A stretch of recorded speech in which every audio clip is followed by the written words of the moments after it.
Hello guys, तो कैसे हैं। तो आज हम इस वीडियो में पढ़ेंगे सूरदास जी के पदों को। ठीक है, आज हम इस वीडियो में देखने वाले हैं सूरदास जी के पद। यहाँ पर लिखेंगे, एक एक वर्ड का अर्थ समझेंगे। लाइन का समझेंगे वो अलग बात है, लेकिन वर्ड का अर्थ समझेंगे। जैसे यहाँ पर बड़े भागी लिखा है। बड़े भागी का मतलब होता है भाग्यवान। अब यहाँ पर लिखा अनुरागी। अनुरागी अनुरागी मतलब प्रेम में डूबा हुआ। ऐसे एक एक वर्ड का अर्थ समझते हुए, एक एक लाइन का अर्थ समझते हुए आज हम इस वीडियो में देखने वाले हैं। ठीक है, आज हम इस वीडियो में एक एक लाइन का अर्थ समझेंगे, वर्ड का भी अर्थ समझेंगे, एकदम क्लियर करके चलेंगे। ठीक है, तो चलिए शुरू करते हैं सूरदास जी के पदों को। अब यहाँ पर लिखा है, पहले हम इसको लाइन को पढ़ेंगे। ठीक है, यहाँ पर लिखा है ऊधो। क्या लिखा है? ऊधो तुम हो अति बड़ी भागी। ऊधो तुम हो अति बड़ी भागी, अपरस रहित सने तगाते, नाहिन मन अनुरागी। नाहिन मन अनुरागी। अब यहाँ देखो, यहाँ पर लिखा बड़े भागी। बड़े भागी मतलब भाग्यशाली। अब यहाँ पर लिखा अपरस। अपरस, अपरस का अर्थ होता है अछूता या अलिप्त, या बोल सकते दूर। अपरस मतलब दूर। अब स्नेह मतलब प्रेम, पता ही होगा। तगा, तगा तगा मतलब यहाँ तगा का अर्थ होता है धागा, धागा या बंधन। नाहिन, नाहिन का अर्थ होता है नहीं। अनुरागी, अनुरागी का अर्थ होता है प्रेम में डूबा हुआ। अनुरागी का अर्थ होता है प्रेम में डूबा हुआ। अब यहाँ पर इस लाइन में सूरदास जी कह रहे हैं कि ऊदो तुम हो अति बड़ी भागी, अपरस रहित सने तगाते, नाहिन मन अनुरागी। मतलब गोपियाँ ऊदों से व्यंग करती हुई कसती हुई कहती हैं कि ये ऊदो, तुम तो अति बड़े भाग्यवान हो। तुम तो बड़े भाग्यवान हो। तुम तो बहुत बड़े भाग्यवान हो जो तुम हमेशा प्रेम रूपी बंधन से दूर रहे हो। तुम प्रेम रूपी बंधन से हमेशा दूर रहे हो। तुमने कभी भी प्रेम के खिंचाव को जाना नहीं। तुम्हारा मन कभी भी किसी के प्रेम में डूबा नहीं। तुम्हारा किसी के प्रेम में कभी भी डूबा नहीं। ठीक है, अनुरागी, अनुरागी मतलब किसी के प्रेम में नहीं डूबना, या प्रेम में डूबा हुआ। नहीं डूबना नहीं मतलब प्रेम में डूबा हुआ। और इसमें लाइन मन, नाहिन मन अनुरागी आ गया, मतलब किसी के प्रेम में डूबा नहीं। ठीक है, अब यहाँ पे देखो, पुराइन पात रहत जल भीतर, ता रहस दिए न दागी। ज्यों जल महा तेल की गागरी, बूंद न ताको लागी। बूंद न ताको लागी। अब यहाँ पर देखो, पुराइन, पुराइन का पुराइन पात, यहाँ पे लिखा है पुराइन पात। तो ये पुराइन पात का अर्थ होता है कमल का पत्ता। पुराइन पात मतलब कमल का पत्ता। देह, देह का अर्थ होता है, देह मतलब शरीर। देह मतलब शरीर। दागी, दागी का अर्थ होता है दाग या धब्बा। दागी मतलब धब्बा, कहते हैं ना दागी यानी धब्बा या दाग। महा, महा माने मैं, मतलब मैं। ताको, ताको, ताको यहाँ पे लिखा है, ये देखो यहाँ पे ताको, ताको मतलब उसको। ताको मतलब उसको। अब मैंने यहाँ पर जो इनके वर्ड बताए हैं, इनको आपको याद करना होगा। ठीक है, इनके सबके एकदम ये मेन है, इनका आपको इनका अर्थ याद कर लेना जरूरी है। ठीक है, अब यहाँ पर लाइन में देखो क्या कह रहा है, पुराइन पात रहत जल भीतर, तारस दे न दागी, ज्यों जल महा तेल की गागरी, बूंद न ताको लागी। मतलब है कि हे उदो, यानी कि तुम तो जल में पलने वाले कमल के पत्ते के समान हो। गोपियां कह रही हैं फिर उदो से कि तुम तो जल में पलने वाले कमल के पत्तों के समान हो, जो जल में रहकर भी उसके दाग धब्बों से बचा रहता है। जो जल में डूबते हुए भी किससे बचा रहता है? किससे बचा रहता है बताओ? दाग धब्बों से। आशा यह है कि तुमने किसी के संग रहकर भी कभी भी उसके प्रेम नहीं किया। किसी के साथ रहकर भी या संग रहकर भी कभी उससे प्रेम नहीं किया।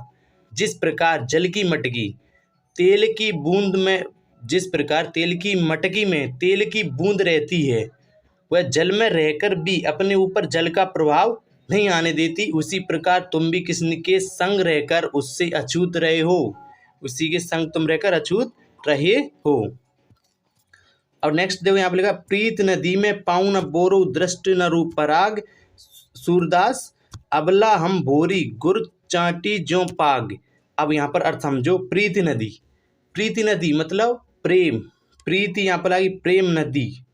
ठीक है, अब प्रीति मतलब यहाँ पर प्रेम होता है। पाँव, पाँव माने पाँव या पैर। बोरो, बोरो मतलब यहाँ पर डुबऊ।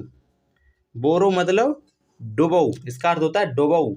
परागी, यहाँ पर लिखा है, इसका अर्थ क्या है? परागी का अर्थ होता है मुग्ध, मुग्ध हुई या मोहित हुई। मुग्ध मतलब परागी मतलब मुग्ध हुई या मोहित हुई। अबला, अबला यहाँ पर गोपियों के लिए होता है। अबला मतलब नारी।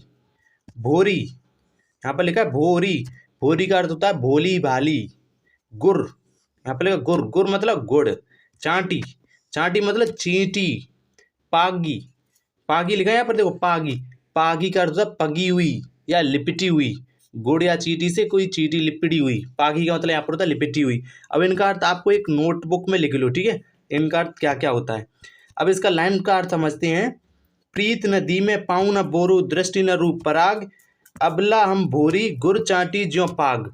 मतलब है कि यहाँ पर फिर कह रही हूँ उदो, सॉरी गोपियाँ कह रही हैं, ये अच्छा ही किया उदो कि तुमने कभी भी प्रेम की नदी में पाँव नहीं बो रखा, ना ही तुमने कभी भी और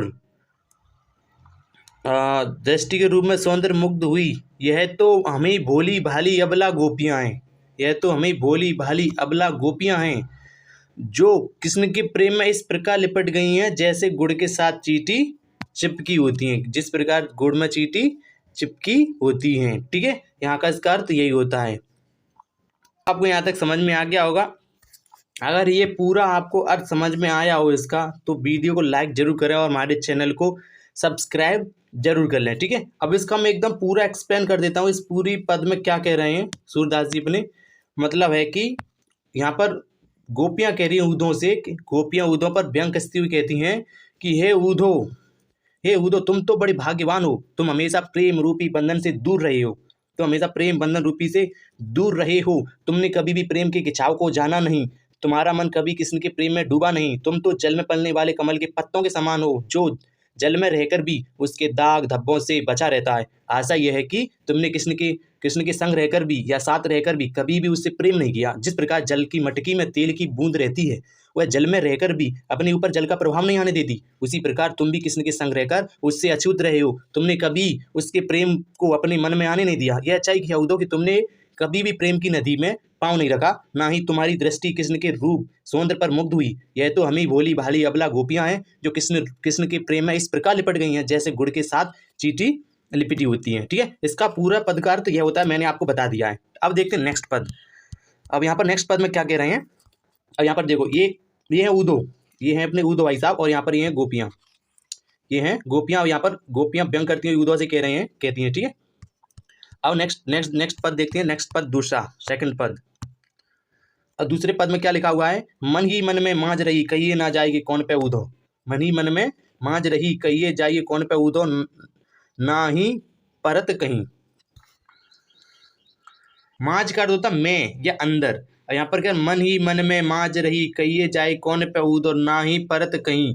मतलब है कि गोपियाँ कृष्ण के मित्र यानी ऊधों से उल्हाना देती हुई कहती हैं कि हे ऊधो, हमारे मन की प्रेम भावना मन ही मन में रह गई है, हमारे मन प्रेम की भावना मन ही मन में रह गई है, हमें कृष्ण से प्रेम नहीं मिला, ना ही उसके अभाव में हम अपनी भावना व्यक्त कर सकें, ना ही उसके अभाव में अपनी भावना प्रेम व्यक्त कर सकें। ठीक है, अब यहाँ पर देखते हैं नेक्स्ट लाइन में क्या, अवध आधार आस आवन की, अवध आधार आस आवन की, तन मन विता सही, अब इन जोग संदेशनि सुन सुन बिरहिन बिरह दही। अब यहाँ पर समझो, अवध यहाँ पर लिखा है, इस अवध का अर्थ होता है समय, अवध का मतलब समय। आधार, आधार का अर्थ होता है आधार, आधार का मतलब होता है आधार। आस का होता है आशा, आस का क्या होता है आशा। आवन की, आवन की मतलब आने की, आवन मतलब आने की। अब यहाँ पर लिखा है विधा, तन मन विधा, यहाँ पर विधा का अर्थ होता है व्यथा या दुख, व्यथा का मतलब व्यथा या दुख। अब यहाँ पर देखो जोग, जोग, जोग का अर्थ होता है योग, सॉरी जोग का अर्थ होता है योग, सही है। जोग का क्या अर्थ होता है योग। बिरह, यहाँ पर लिखा है बिरह, तो बिरह का अर्थ होता है बिछोड़ना या वियोग। बिरह का मतलब होता है बिछड़ना, या बोल सकते हैं वियोग या बिछो। ठीक है, यहाँ पर बिरह का मतलब होगा बिछड़ना, बिछड़न, वियोग या बिछो। ठीक है, अब यहाँ पर इसका अर्थ समझते हैं। अवध आधार आस आवन की तन मन बिता सही। अब इन जोग संदेशनि सुन सुन सुन बिरहने विधि दही। अब यहाँ पर सुनो, अब यहाँ पर फिर कह रही हैं गोपियाँ, अब हम तक कृष्ण के आने की या अवधि के अपने प्राणों का आधार बनाए हुए थी। इस आशा से इस आशा से कि हम तन और मन की व्यथा सह रही थी, परंतु अब तुम्हारे द्वारा दिए गए इस योग संदेश को सुन सुन हमारी विरह व्यथा और अधिक बढ़ उठी। हम विरह की ज्वाला में जली जा रही हैं। हमारा दुर्भाग्य दुखों, हम जिधर से अपनी रक्षा के लिए सहारा चाह रही थी, उधर से ही हमें योग साधना का धारा वहीं चला आ रही है, धारा वही चली आ रही है। ठीक है, अर्थात हम चाह रही थी कि कृष्ण हमसे आकर मिलें और हमारी प्रेम भावना संतुष्ट होगी, परंतु उन्होंने तो उल्टा ही योग मार्ग का सिद्धांत बेच दिया। अब लिखा यहाँ पर चाहित हुंती गुहारी जितहीं ते उत्ते धार वही।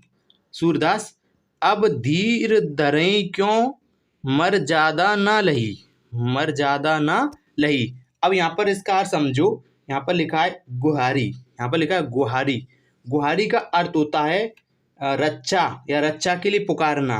गुहारी का मतलब होता है रक्षा या रक्षा के लिए उच्चारण। यहाँ पर लिखा है यहाँ क्या लिखा है देखो, हुंती या लिखा है हुंती का मतलब होता है थी। अब यहाँ पर लिखा जितहीं थे मतलब इसका अर्थ होता है जहां से। उत्ते मतलब उत्ते का अर्थ होता है वहां से। धार का अर्थ होता है योग की धारा। इसका क्या अर्थ होता है, योग की धारा। धरई यहाँ पे लिखा धरई मतलब रखे या धारण करे, धरे या धारण करे। क्यों का यहाँ पर क्यों नहीं है, यहाँ क्यों लिखा है लेकिन इसका अर्थ क्यों नहीं है। यहाँ इसका अर्थ कैसे। मर जाता का अर्थ होता है मर्यादा या प्रतिष्ठा। अब यहाँ पर लिखा लही का अर्थ होता है नहीं रही या नहीं रखी। अब इसका अर्थ समझते हैं।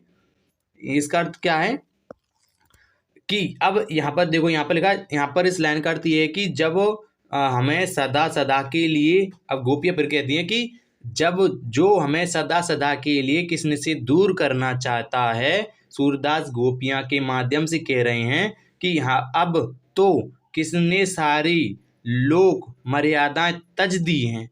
उन्होंने हमारा प्रेम निभाने की बजाय हमें धोखा दिया है, भला हम धैर्य कैसे धारण करें। ठीक है, अब इसका पूरे का अर्थ यही होता है। एक बार और फुल एक्सप्लेनेशन कर देता हूँ इस पूरे पद में क्या कह रहे हैं सूरदास, क्या कहना चाहते हैं कि यहाँ पर गोपियां हैं कृष्ण के मित्र उद्धव से उलाहना देती हुई कहती हैं कि उद्धव, हमारे मन में प्रेम भावना मन ही मन में रह गई है। हमें कृष्ण से प्रेम नहीं मिला, ना ही उसके अभाव में हम अपनी भावना व्यक्त कर सकें। अब तुम ही बताओ, हम अपनी यह व्यथा किसे जाकर कहें। प्रेम की पीड़ा को कहा भी नहीं जा सकता। अब तुम ही बताओ उद्धव कि अब हम यह व्यथा कैसे जाकर कहें, किससे जाकर कहें। ठीक है, अब इसी आशा से हम तन और मन की व्यथा सह रही थी, परंतु अब तुम्हारे दिए गए योग संदेश को सुनकर हमारी विरह व्यथा और अधिक भड़क उठी। हम विरह की ज्वाला में जल रही हैं। हमारा दुर्भाग्य देखो, हम जिधर से अपनी रक्षा के लिए चाह रही थी कि उधर से हमें योग साधना का धारा वही चली आ रही है। अर्थात यह है कि चाह रही थी मतलब है कि किसने हमसे आकर मिलेंगे और हमारी प्रेम भावना को संतुष्ट करेंगे, लेकिन उन्होंने ही उल्टे हमारे लिए योग मार्ग का सिद्धांत पेश दिया जो सदा के लिए कृष्ण से दूर करना चाहता है। सूरदास गोपियों के माध्यम से कह रहे हैं कि अब तो कृष्ण ने सारी लोक मर्यादाएं तज दी हैं। उन्होंने हमारा प्रेम निभाने की बजाय हमें धोखा दिया है, भला हम धैर्य धारण कैसे कर सकें। अब इसका पूरे पद का अर्थ मैंने आपको बता दिया। ठीक है, अब देखते हैं तीसरा पद। नेक्स्ट पद कौन सा, थर्ड पद में क्या कह रहे हैं, हमारे हरे हारिल की लकड़ी मन क्रम वचन नंद नदन और यह दृढ़ करी पकड़ी। अब यहाँ पे देखो, हमारे हरे यहाँ पर है अपने श्री कृष्ण, और हारिल एक ऐसा पक्षी होता है जिसके पंजों में हमेशा लकड़ी रहती है। अब यहाँ पर लिखा है लकड़ी का मतलब यहाँ पर लकड़ी का मतलब क्या है, यहाँ पर लकड़ी। हारिल मतलब एक पक्षी जो सदैव अपने पंजों में एक लकड़ी थामे रहता है, ठीक है। लकड़ी मैंने बता दिया, लकड़ी मतलब लकड़ी। अब यहाँ पे मन क्रम वचन नंद नंदन और, अब मन क्रम, क्रम क्रम क्रम मतलब कर्म, नंद नंदन मतलब इसका मतलब है कि अर्थ है कि कृष्ण या नंद का बेटा। उर का अर्थ होता है हृदय। पकड़ी, पकड़ी का अर्थ होता है पकड़ी हुई, पकड़ी मतलब पकड़ी। अब यहाँ पर गोपियाँ उदों से कहती हैं कि हमारे हरे हारल की लकड़ी, मन क्रम वचन नंद नंदन और यह दृढ़ करी पकड़ी। मतलब गोपियाँ उदों से कहती हैं कि हे उदो, हमारे लिए हरे हारल की पंजों में थमी हुई लकड़ी है, समान है, जिसके समान है कि जिस प्रकार हारल पक्षी लकड़ी को, जिस प्रकार हारल पक्षी लकड़ी को किसी हाल में नहीं छोड़ता, उसी भांति हम कृष्ण को दृढ़ता से थामे हुए हैं। हमने हमने मन से, क्रम से, वचन से कृष्ण को हृदय में दृढ़ता से बचाया हुआ है। हमने दृढ़ता से उसे बसाया हुआ है। और लिखा जागत सोवत स्वप्न स्वप्न दिवस निरे निसे, काना काना जकरी, सुनत जोग लागत है ऐसो, ज्यों कर रही ककरी।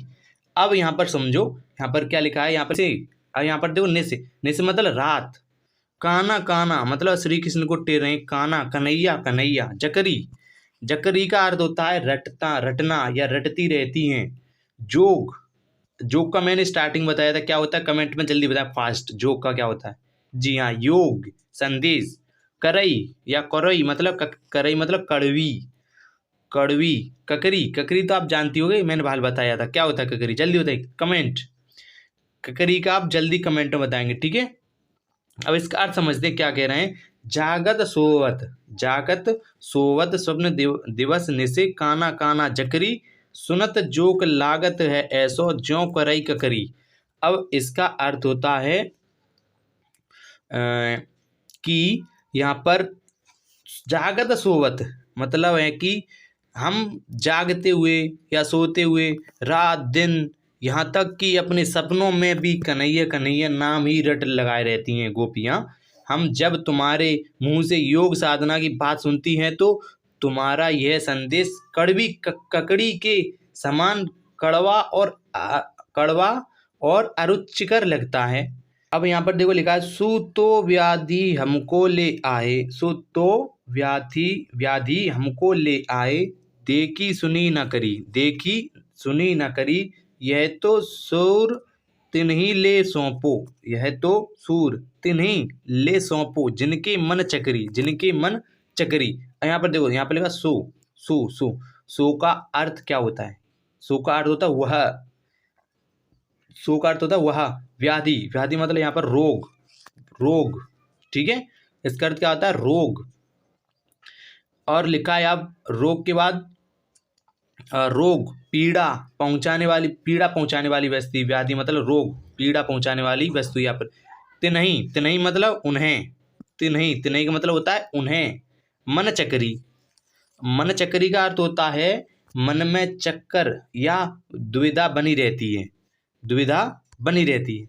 सुन, अब इसका अर्थ होता है, अब इस अर्थ में कह रहे हैं कि तुम तो हमारे लिए ऐसी बीमारी लेके आए हो जो हमने ना तो कभी देखी, ना तो हमने कभी देखी, ना हमने कभी सुनी, और ना ही कभी कभी हमने इसका व्यवहार करके देखा, ठीक है।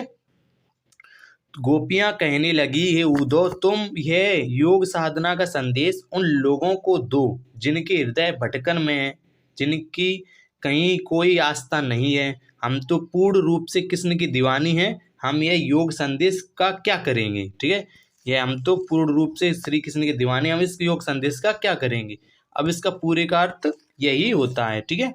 अब देखते हैं नेक्स्ट, और लास्ट अपना पैराग्राफ बचा है, लास्ट पद बचा है फोर्थ, लास्ट पद बचा है फोर्थ। तो इसमें क्या कह रहे हैं, हरे है राजनीति पढ़िया है, हरे राजनीति पढ़िया है। अब हरे, हरे का जल्दी कमेंट बताएंगे, हरे का मतलब क्या होता है, हर का अर्थ क्या होता है। समझी बात कहते मधुकर के, समाचार सब पाए, समाचार सब पाए। अब हरे, हरे का तो आप बताओगे, पढ़े आए, पढ़े आए मतलब पढ़ के आना, पढ़े आए मतलब सीख आए कहीं से, पढ़े आए मतलब सीख आए। मधुकर, मधुकर का अर्थ होता है ब्रह्म या भंवरा भंवरा या यहाँ ऊधो। अब इसका अर्थ होता है कि हर हैं जो राजनीति पढ़े आए, मतलब है कि गोपियाँ ऊधों से कहती हैं, ऊधो लगता है कि श्री कृष्ण राजनीति पढ़े आए हैं।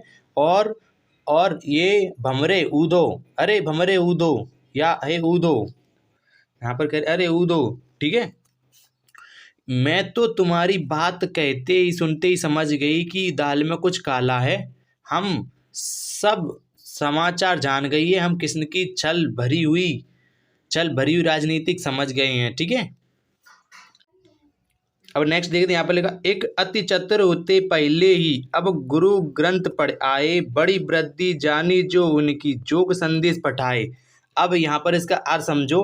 अब यहाँ पर लिखा चतुर माने आप जानते हो, चतुर मतलब चतुर होती, चतुर होते पहले ही अब गुरु ग्रंथ पढ़ आए, बड़ी बुद्धि जानी जो उनकी जोग संदेश पठाए। अब यहाँ पर देखो पठाए, यहाँ पर पठाए का अर्थ होता है भेजें, पठाए का यहाँ पर अर्थ होता है भेजें, ठीक है। अब इसका अर्थ होता है कि अब गोपियां हैं ऊधों से कहती हैं, अरे ऊधो एक तो तुम पहले से ही चतुर चालाक थे, अरे भंवरे एक तो तुम पहले से ही चतुर चालाक थे, अब तुम अपने गुरु कृष्ण से राजनीति का ग्रंथ भी पढ़ाए, अतः तुम्हारी हर बात में छल कपट भर गया है। वह हम कृष्ण की वृद्धि का बड़प्पन भी मान गए। उन्होंने हमारे लिए योग का संदेश भेजना कितना समझदारी की है। क्या उन्हें लगता है कि हम योग संदेश सुनकर कृष्ण को भूल जाएंगी? यह सोचना मूर्खता है। अब फिर नेक्स्ट लाइन कहते हैं, ऊधो भले लोग आगे के पर हित डोलत दाय, अब अपने मन फेर पाइए चलत जू होते चुराए। अब यहाँ पर लिखा है अब आगे, यहाँ पर लिखा है आगे, आगे का क्या अर्थ होता है? आगे का अर्थ होता है आगे के मतलब पहले के, आगे मतलब पहले या आगे के मतलब पहले के। परहित का अर्थ होता है दूसरों की भलाई। डोलत का अर्थ होता है डोलत मतलब दौड़ते हुए या डोलत धाय। अब इसका पूरा अर्थ होता है डोलते फिरते हुए। फिर पाइए का अर्थ होता है फिर से पा लेंगी। अब इसका अर्थ होता है कि अरे ऊधो पहले बड़े लोगों की यह रीति होती थी कि वे औरों की भलाई के लिए दौड़े दौड़े फिरते थे, परंतु अब ना हमें तुम पर विश्वास है ना कृष्ण पर। चलो कम से कम अब हमें हमारा मन तो वापस मिल जाएगा। जिसे श्री कृष्ण यहाँ से जाते समय चुरा ले गए थे, ठीक है, यहाँ से जाते समय चुरा ले गए थे। परंतु अब यहाँ पर देखते हैं, ते यहाँ पर नेक्स्ट लाइन में, ते क्यों अनति करे आपुन जो और अनिति छुड़ाए, राज धर्म तो यह सूर जो प्रजा ना जाहि सताए। अब यहाँ पर देखो जाहि सताए का अर्थ होता है सताया गया है, सताए जाए, जे सताए जाए, जे। अब यहाँ पर लिखा जे का अर्थ होता है जो, जे। अब यहाँ पर आपुन का अर्थ होता है स्वयं या खुद, ठीक है। और तो आपको डिफिकल्ट मीनिंग नहीं लग रही होगी। अनिति, यहाँ पर लिखा अनिति का अर्थ होता है अन्याय। और कुछ डिफिकल्ट मीनिंग को कमेंट में कर देना, मैं उसका अर्थ बता दूंगा, ठीक है। अब इसका यहाँ पर अर्थ है कि ते क्यों अनिति करे आपुन जो और अनिति छुड़ाए, राज धर्म तो यह सूर जो प्रजा ना जाई सताए। अब मतलब परंतु हमें यह समझ में नहीं आता है कि गोपियाँ कह रही हैं कि जो कृष्ण औरों को अन्याय से बचाते रहे, वे स्वयं हम पर अन्याय क्यों कर रहे हैं? वे हमें अपना प्रेम न देकर योग संदेश क्यों भेज रहे हैं? सूर्य के शब्दों में गोपियाँ कहती हैं, ऊधो राज धर्म तो यही कहता है कि प्रजा को सताया ना जाए, अतः कृष्ण को चाहिए कि वे अपना योग संदेश वापस लें और अपने दर्शन दें। यह कहना चाहती हैं गोपियाँ इस पूरे पैराग्राफ में या पूरे पद में। आई होप आपको ये पद पूरे समझ में आए होंगे। हमने पद पढ़ लिए, पूरे 4 पद हैं सूरदास जी के पद। अब आपसे यही रिक्वेस्ट है कि कितने पद हैं, 4 पद हैं, चारों का इकट्ठा एकदम सार समझने वाले हैं, चारों का इकट्ठा। जैसे मान लो सूरदास जी ने पहले पद में क्या कह रहे हैं, इसमें सूरदास जी कह रहे हैं कि सूर्य के पदों में श्री कृष्ण के प्रति गहरा अनुराग प्रकट हुआ है। कृष्ण वृंदावन छोड़कर मथुरा चले गए हैं, गोपियां उनके वियोग में व्याकुल हैं। वे कृष्ण के मित्र उदों को प्रेम भरा उल्हाना देते हुए कहती हैं कि कभी वे व्यंग करती हुई करने लगती हैं, पहले पद में। अब यहाँ पर पहले पद में गोपियां उदों से कहती हैं कि तुम बड़े सौभाग्यशाली हो जो प्रेम के चक्कर में नहीं पड़ी, तुमने कभी श्री कृष्ण के प्रेम का स्वाद ही नहीं चखा। ये तो हम ही मूर्ख हैं जो प्रेम में ऐसे लिपटी हैं जैसे गुड़ की चींटी चिपकी हुई होती हैं, लिपटी हुई होती हैं गुड़ से। अब दूसरे पद में क्या कह रहे हैं, दूसरा पद देखते हैं। दूसरे पद का सार ये है कि दूसरे पद में गोपियां कृष्ण को निष्ठुर कहती हैं और उद्धव से कहती हैं कि हमारे मन की आस मन ही मन में रह गई है। जिस कृष्ण के आने की प्रतीक्षा में हमारी सांसें अटकी हुई थी, वहीं से योग साधना का संदेश सुनकर हम बहुत निराश हो गई। हमसे कृष्ण के वियोग में धैर्य नहीं रखा जाएगा। ठीक है। अब यहाँ पर तीसरे पद का सार ये है कि तीसरे पद में गोपियाँ कहती हैं कि श्री कृष्ण उनके लिए वैसे ही जीवन धारा हैं जैसे कि हरिहारिल पक्षी के मुंह में है तिनका। वे दिन रात कन्हैया कन्हैया नाम रटती रहती हैं। यह लोक का नाम कड़वी ककड़ी के समान कड़वा प्रतीत होता है। योग मार्ग तो उन्हीं के लिए ठीक है जिनके मन में कृष्ण के प्रति प्रेम नहीं होता। ठीक है। अब यहाँ पर चौथे श्लोक में यानी चौथे पद में क्या है, चौथे पद में है कि चौथे पद में गोपियां व्यंग करती हुई कहती हैं कि लगता है कि कृष्ण हमसे राजनीति खेल रहे हैं। वे चतुर तो पहले ही थे, अब राजनीति के दाव पेच भी सीख गए हैं। पहले ऐसे लोग राजनीति में होते थे जो जनता की भलाई हेतु भागे फिरते थे, परंतु अब तो वे नीतिवान स्वयं अन्याय करने लगे हैं। वे हमें योग मार्ग अपनाने की बात कहकर हम पर अन्याय ही कर रहे हैं। ठीक है। कृष्ण का यह व्यवहार राजधर्म का विपरीत है। तो यहाँ पर इसका अर्थ हो गया पूरा 4 श्लोक में क्या होगा, ग्राफ में या पूरे पद में। आई होप आपको ये पद पूरे समझ में आए होंगे। हमने 4 पद पढ़ लिए, पूरे 4 पद हैं सूरदास जी के पद। अब आपसे यही रिक्वेस्ट है कि हमारे चैनल को कर दें सब्सक्राइब, क्योंकि ऐसी वीडियो को पाने के लिए हमारे चैनल को सब्सक्राइब करें। और ऐसे ही मैं आपको बताता जाऊंगा। आपको ये एक्सप्लेनेशन कैसा लगा आप कमेंट में ज़रूर बताएं, बैड, गुड या वेरी गुड। ठीक है। आपके पास 3 ऑप्शन है। और एक इम्पोर्टेंट बात ये है कि अब यहाँ पर सूरदास जी का जहाँ पर जीवन परिचय दिया हुआ है, तो यहाँ पर आप सूरदास जी का जीवन परिचय जरूर पढ़ें कि सूरदास जी का जन्म 1478 में माना जाता है। यहाँ पर आप उसको पूरा पढ़ें, जीवन परिचय। ठीक है। उनके जन्म कब हुआ और उनकी मृत्यु कब हुई, निधन कब हुआ। ठीक है। यहाँ पर याद रख लो 1478 में उनका जन्म हुआ, 1583 में उनका मृत्यु हुई, यानी कि 1478 में जन्म बर्थ और डेथ हुई थी उनकी 1583 में, यानी 1583। आपको ये इनका सूरदास जी का जीवन परिचय खुद पढ़ लेना है। ठीक है। आई होप आपको ये लेक्चर कैसा लगा जरूर कमेंट में जरूर बताएं कि आपको ये कैसा लगा, बैड या गुड या वेरी गुड। ठीक है।